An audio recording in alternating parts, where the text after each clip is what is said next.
有缘人。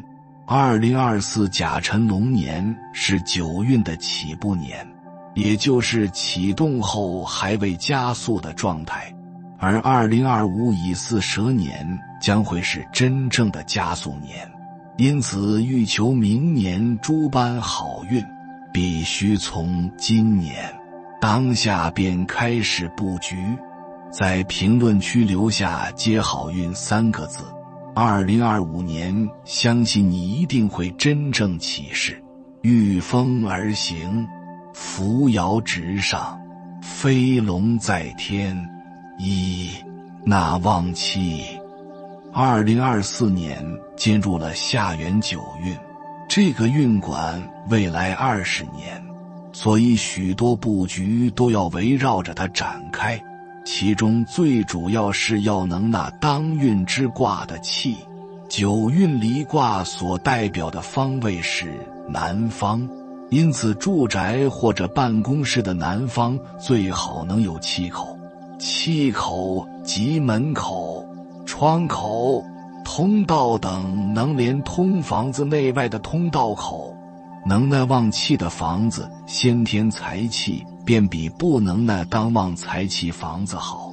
要保持南方气口的顺畅、整洁、美观，不宜常关闭气口。如果南方气口外部有不利的环境，比如气口对着污水池、气口背路直冲、对着电塔，这些情况都需要化解，不然即使南方有气口相通，也未必能应吉。聚财气，明财位也叫聚气位，往往位于客厅，是整个房间固定的最重要的财位，一般是以进入客厅口的对角线角落为明财位。建议要在明财位放带空间的吉祥物，像储钱罐、聚宝盆、首饰盒皆可。刚好今年地支辰土亦为四库之一，喜欢看到带空间的物品，把库准备好，就容易有财气进入，为明年的好财运打下好的基础。另外，最好再放9枚硬币，或者以应和九运吉数。在布局明财位之前，其实还要做一项重要的工作，就是把客厅收拾好，使得客厅干净明亮、宽敞不拥挤，不要破损等。有客厅天花板发霉、吊顶破烂、墙体脏等情况，建议尽快修复，否则即使把财位做好了，也会影响最终效果。财位之于客厅，就像人运之于国运一样，两者息息相关。皆神气。太岁神主掌人的命运。道经记载，太岁神主管人本生身命和流年临犯，即本命太岁主管人这一生的健康和命运，值年太岁主管人当年的流年运势。人与值年太岁、纪年干支时刻都处在程度不同的对抗之中，从而让命运充满了变数。而拜太岁，就是通过一些道教特有的祈禳仪式，让这种对抗变得和顺，甚至弥合这种对抗，使得每个人能够处于天时、地利、人和之境。养福气。在玄学命理中，妻与财经常一起同论，叫妻为财。一个家庭的财富往往和丈夫的能力有关，也与妻子的气场相关。往往丈夫管赚钱的能力，而妻子管守钱的能力，有句老话叫家和万事兴，和气生财。和气是一个家庭能够源源不断产生财富的重要基础。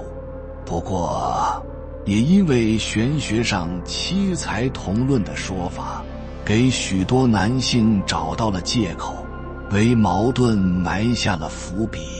因为许多男性在赚钱的时候把功劳都归在自己头上，但亏钱了就怪妻子不旺夫，或者怨妻子不够和气。在这里要明确一下，丈夫是家庭第一责任人，因为阳主动，阴主静，男人为阳，在婚恋关系上往往是先主动的那个，而在家庭责任上也是优先于女性。和气生财的责任也优先在于男性。家和万事兴前面还有几句话，叫父爱则母敬，母敬则子安，子安则家和，家和万事兴。所以当男同胞想埋怨妻子的时候，要认真想一想，自己是否做好了丈夫的责任，是否有照顾过对方的关切和需求。夫妻就是最大的阴阳，就是最重要的风水。夫妻共鸣好了，万事皆可为，所为皆顺畅。5. 不元神位。所谓的元神位，指的是自己属相所对应的方位。元神位就像是自己空间上的代表，通常也容易受到空间正反作用的影响。以下是各个属相所对应的方位。属相属元神位在正北，属相牛元神位在东北，属相虎元神位在东北，属相兔元神位在正东，属相龙元神位在东南，属相蛇元神位在东南，属相马元神位在正南，属相羊元神位在西南，属相猴元神位在西南，属相鸡元神位在正西，属相狗元神位在西北，属相猪元神位在西北。建议在自己元神位上可以摆放一株水生绿植或鲜花，绿植不需要大，苍翠有生机即可。如果叶子枯黄了，要及时剪掉；水浑浊了，要及时换掉。1周换一次水。但要注意的是，绿植不宜太大，水也不宜过多，因绿植和水过多则会增加阴性的影响力，不利阳宅的阳气。特别是一些出生在寒冬之人，畏寒怕风体质的人，更不宜多见水。距离2025年不到2个月了，时间虽短，却是决定未来的重要阶段。提前布局，稳扎稳打，是成大事者的核心秘诀。在这一段时间里，我们可以反思过去的经历，明确未来的方向与目标，为新的一年奠定坚实的基础。冬季是一个积累的季节，万物在寒冷中潜藏力量，孕育着未来的生机。在这个时节，一切都在默默为2025年的到来做准备，反而于修行而言是不可着急的，要稳扎稳打，不断思考更新。2025年将是离火大运丁火开启的一年，这一变化意味着一个关键的人生节点即将到来。离火代表着光明与热情，而丁火则象征着内心的真实与创造力。这一年，能量变化将显著影响我们的情绪、健康与事业发展，特别是在这样一个充满不确定性的时代，积极应对能量变化将有助于我们抓住机遇，实现个人的成长与突破。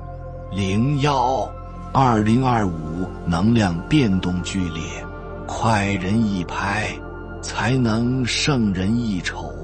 2025年将经历剧烈的能量变动，这种变动不只是外部环境的变化，更深刻地影响着我们的内心和身心状态。在这一年，各种因素交织在一起，形成了一种新的能量场。尤其对喜木火的朋友来说，机遇的逐渐显现将成为这一年最显著的特征。这意味着在工作、生活和人际关系中都会迎来新的契机。然而，这同时也伴随着挑战，特别是在健康方面。在即将到来的火运中，情绪的波动可能会加剧，尤其是与肝脏健康相关的问题将会显得更加突出。中医理论中，肝脏与情绪有着密切的联系，肝气不舒容易导致情绪抑郁或焦虑，因此情绪管理将成为我们必须重视的领域。在这种情况下，修心尤为重要。通过冥想、深呼吸、瑜伽等方式，可以有效减轻压力，帮助我们调整情绪。在饮食方面，建议大家尽量选择素食，减少肉类的摄入，这将有助于清理身体的淤堵，有助于增强身体的能量流动。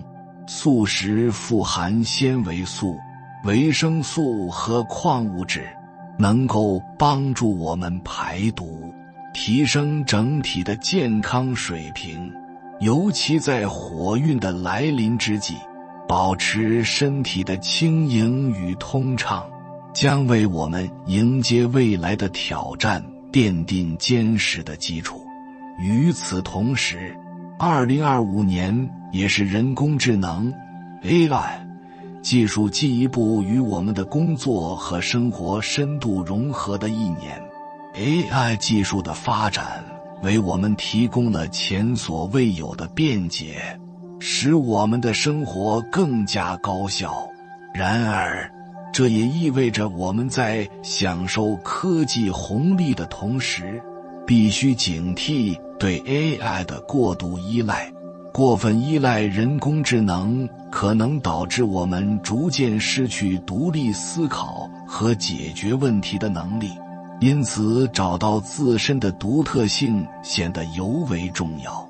在这个快速变化的时代，内在修炼的价值愈加突出。我们需要花时间去发掘自己的天赋和情感智慧，这不仅可以帮助我们在面对外部环境的剧烈变化时保持内心的平静与稳定，还能使我们更好地适应新的挑战。通过学习新技能、拓展视野和深化自我认知，我们能够提升自己的综合素质，在变化中找到自己的定位与方向，这样我们就能够更好地迎接未来的种种变化，抓住那些隐藏在挑战背后的机遇。2025道德真实变现，修心乃是至关重要的事情。在即将到来的2025年，那些注重修心与德行的人将会受到宇宙的奖赏。修心修德不仅是个人道德的提升，更是与自然法则和谐共存的体现。这样的修炼过程要求我们在复杂的环境中坚持做正确的事，以良知为指引，勇敢面对生活的种种挑战。在这个快速变化的时代，许多人容易迷失方向。然而，那些能够保持内心宁静，认真反思自己行为的人，将会在未来的竞争中占据优势。修心的过程实际上是一个自我反省与成长的旅程，我们需要不断清洗自己，摒弃负面的情绪与不良习惯，努力调整身心状态，以实现内外的和谐统一。只有在身心和谐的状态下，我们才能更好地应对外部的挑战，保持清晰的思维与敏锐的判断力。道德的真实变现是一种内在力量的外在体现，它呼唤我们建立高认知的生态系统。这样的系统不仅有助于个体的成长，也促进社会的整体和谐。在这个生态系统中，普通人通过自身的努力，能够在短时间内实现巨大的内外转变。这样的转变并不是依赖外在条件的改变，而是源于内心的觉醒与成长。人生的意义不在于物质的追求，而在于灵魂的修炼。在这个过程中，我们要学会为他人而活，关注他人的需要与感受。只有当我们将自身的目标与他人的福祉结合起来，才能真正改变自己的命运。这种为众生服务的心态，能够帮助我们在面对挑战时，拥有更大的力量与勇气，激励我们不断向前。在2025年，个人修行与德性的提升将不再是一个人的追求，而是一种社会风潮的体现。当更多的人意识到修心修德的重要性，整个社会将会因此受益，形成一个良性循环。通过共同努力，我们将能够建立一个更加和谐、美好的未来。03，条件允许，一定要去朝山，借助山水的灵气提升自己。2025年是心灵之旅的最佳时机。在这一年，朝山不仅仅是一次身体的旅程，更是一场灵魂的升华。朝山象征着步步高升，寓意着从低处向更高的境界攀登。每一步的迈进，都是对自我内心深处的探索与洗礼。在朝山的过程中，我们能够获得灵感与灵气，激发内在的成长，让心灵得到净化和升华。在朝山之旅中，怀着虔诚的心态至关重要。当我们用心去感受大自然的美好，静心聆听内心的声音时，周围的能量也会随之提升。这样的心态不仅帮助我们更好地感召周围的能量，也为我们带来更多的灵感与洞察力。在与自然的连结中，我们能够找到真正的自我，摆脱世俗的纷扰与压力，收获心灵的宁静与满足。另外，在今后的时间里，建议大家尽量拒绝无意义的社交，专注于自我提升。现代社会中，我们常常被各种社交活动所淹没，然而这些无意义的社交不仅耗费时间和精力，还可能导致我们分散注意力，远离内心的真实需求。因此，培养一种更为专注的生活方式尤为重要。通过学习新的技能，锻炼身体和规律作息，我们可以找到最适合自己的生活方式。学习新技能不仅可以丰富自己的知识和能力，还能提升自信心，让我们在面对未来的挑战时更加从容。无论是学习一门新语言，掌握一项新技术，还是发展一项兴趣爱好，都是自我提升的有效途径。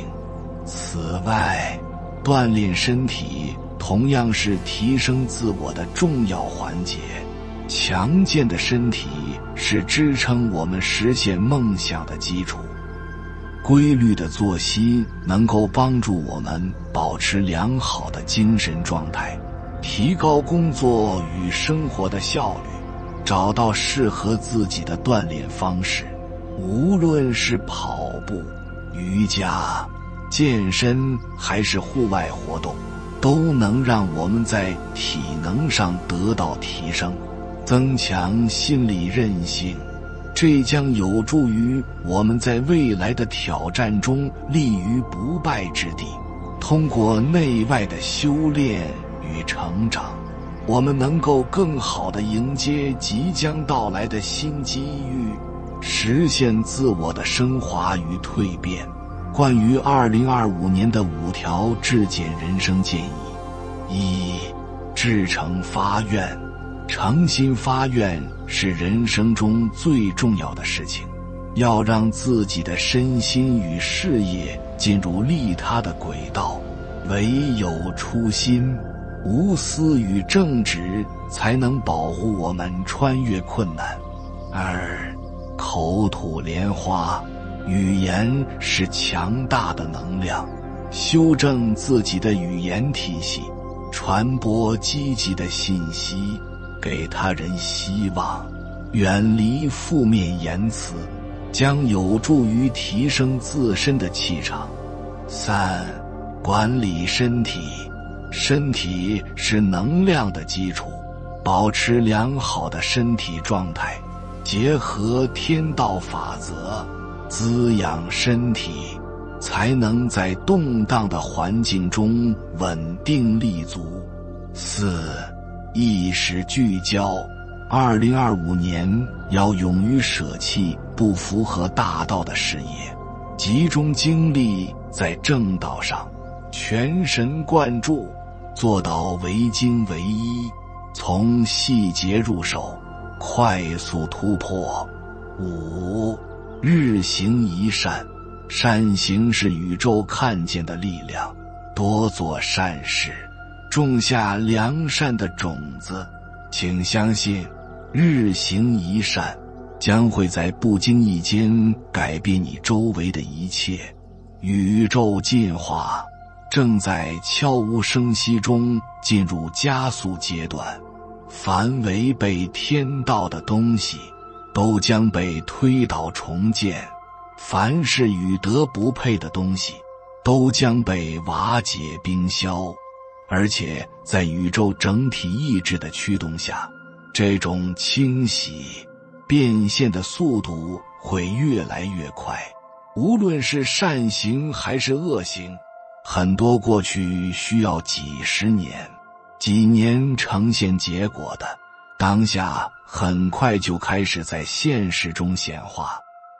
凡是为不配得者，才不配得者，才不配得者，向不配得者，至不配得者，爱不配得者，义不配得者，言不配得者，行不配得者，皆会被打回原形。宇宙天地在逼着大家回归正道大道，回归到修心修德的精神频道中，你如果不觉醒不领悟，将会有越来越多的痛苦来折磨你，直到你猛然回头，直到你心死道生。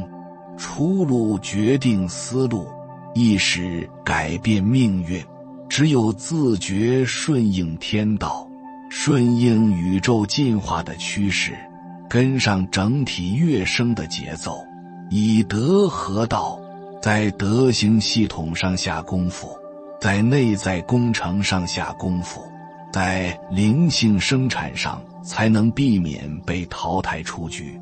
无论你现在是何种人生境况，都建议你放慢脚步，甚至主动停下来，用1至2个月的时间，彻底清理身心能量场，修正你的人生，提前布局2025年，真正能够让你彻底翻身的，能够让你气势如虹的，能够在关键时刻保护你助推你的，只有你的德行。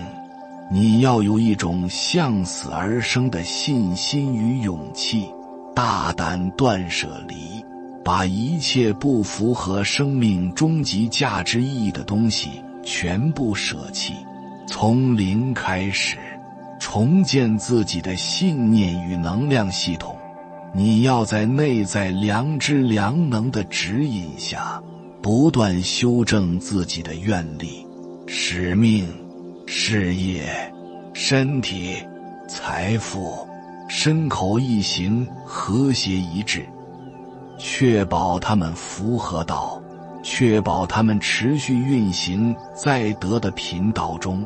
你不用担心你的能力，你只需要强化你的愿力，纯粹你的动机。你要去发大愿力大志，你要有利益天下众生的生命格局与精神意境。愿力能够产生源源不断的能量与智慧，愿力能够让你突破一切的干扰与障碍，愿力让你无忧无惧，一往直前。你要精心选择你的意识出口与事业出路，在天赋与热爱的前提下，去做那些正确的行业、正确的赛道，让自己的人生事业注入利他精神，注入光明基因。你要敬畏意念的威力，管理好你的起心动念，一念发动即是行，起心动念即是果。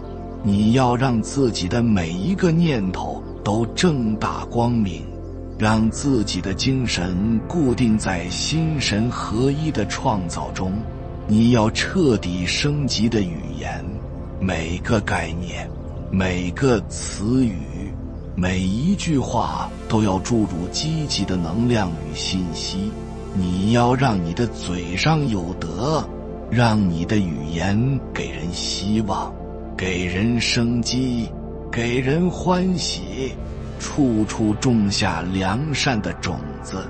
你要清理净化你的环境，自觉远离消耗你的人事物境，让自己主动进入那些高能的圈子与场域，靠近高人，靠近名师，神交一切古往今来，直接接轨，让自己的意识浸泡在高维的智慧空间。你要高度热爱你的身体，善待你的身体。你要好好吃饭，好好睡觉，全心全意活在当下。你要让自己的身体归于天道，顺天应时，在与天地万物的一体共振中借取无限的生机能量。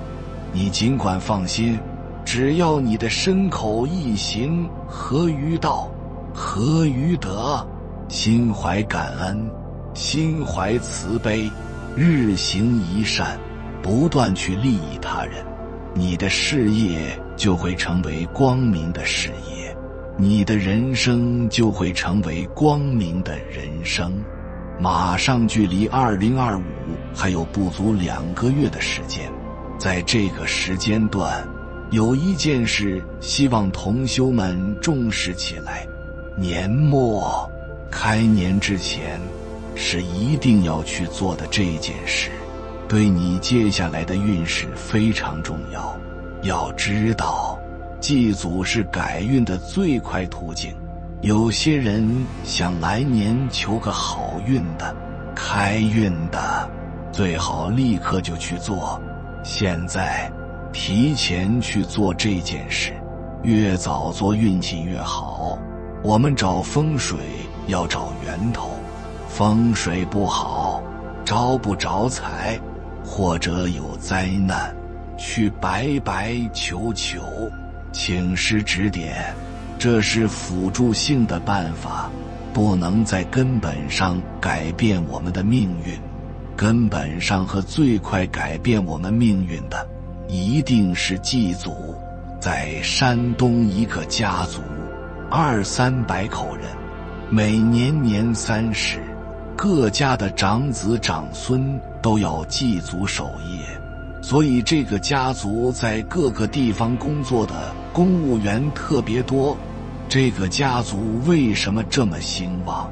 有人讲他们家风水好，其实他们只知道其一，不知道其二。这个家族之所以风水好，是因为他们知道根在什么地方，他们知道祭祖。古时候老人家都会讲，那个家里没香火了，不只是说后代，什么意思？香火还代表财富，祭祖时要虔诚，家族能兴旺，全是祖宗积德。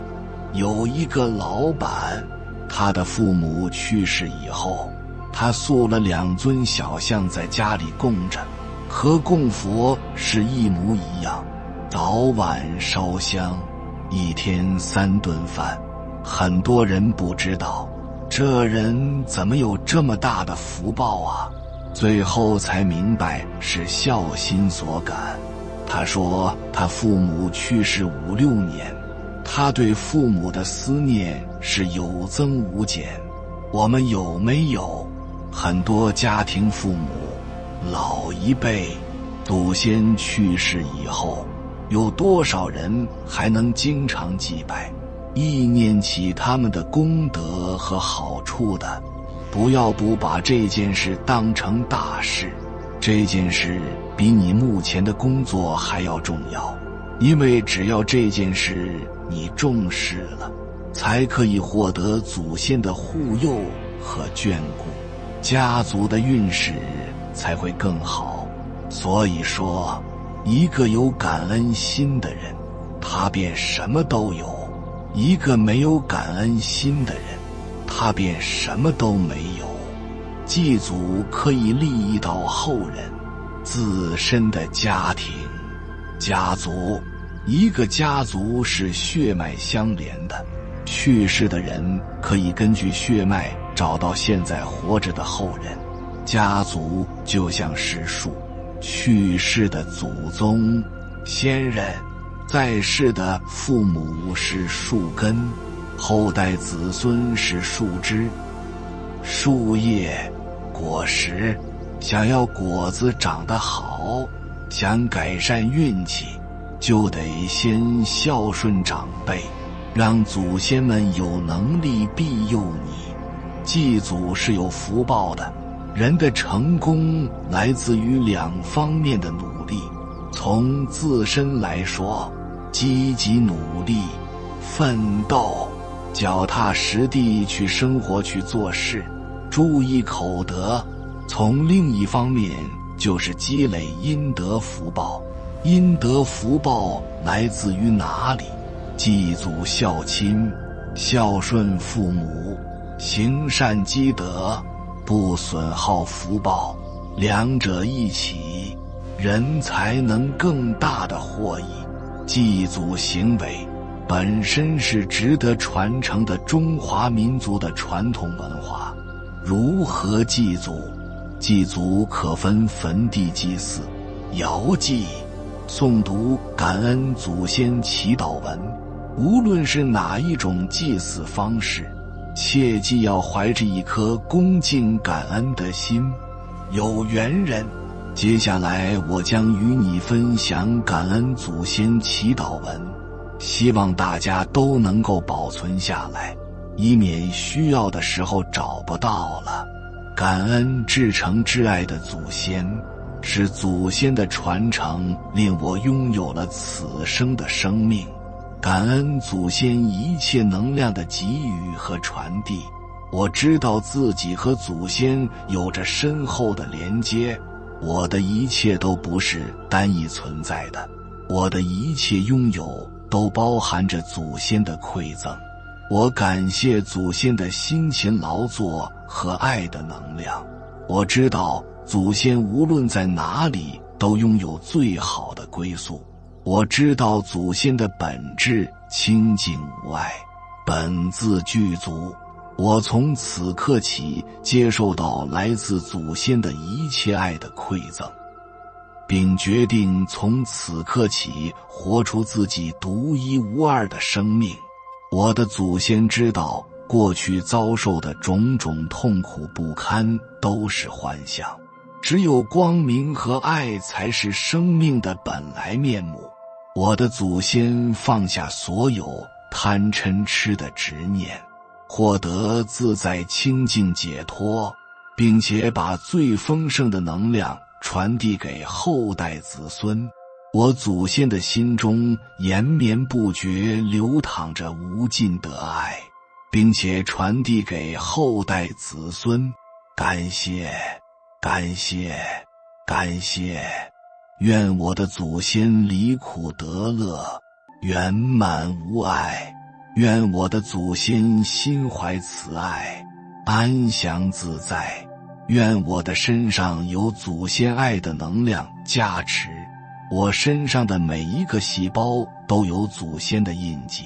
我感谢祖先爱的守护和陪伴，我感谢祖先爱的能量的传递。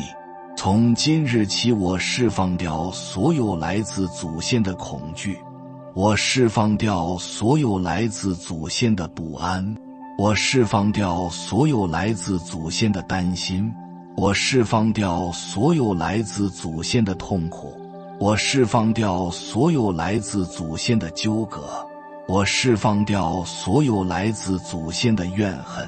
从今日起，我拥有祖先赋予的勇气，我拥有祖先赋予的力量，我拥有祖先赋予的爱，我拥有祖先赋予的慈悲，我拥有祖先赋予的智慧，我拥有祖先赋予的祝福。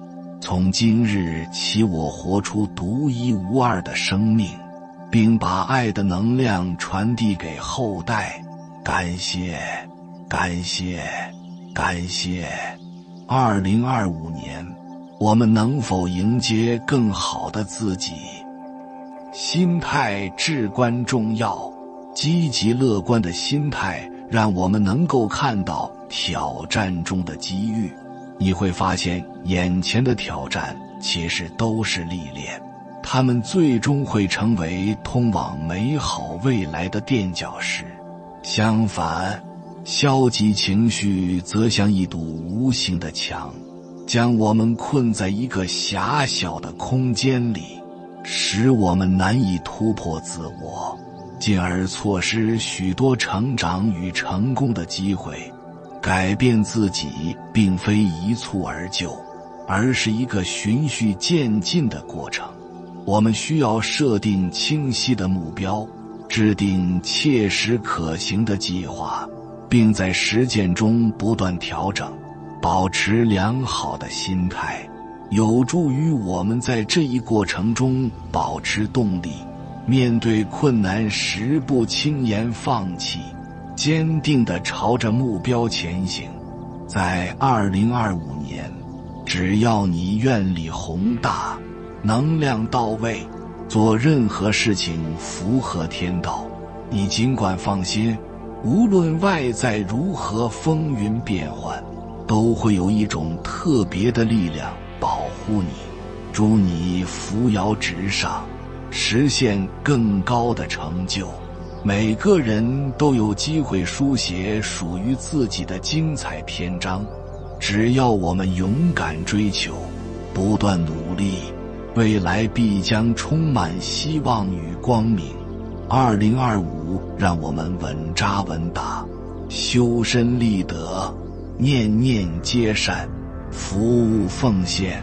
在新的一年里，怀着积极感恩的心态，勇敢面对每一次磨练，追寻心中的梦想，迎接美好未来的荣耀。有缘人，感谢你看到最后。如果今天的影片对你有所帮助，请按个赞给我响应，留下一句修心觉醒。祝愿所有人都能打开智慧，得到觉醒，离苦得乐，得到解脱，越来越好。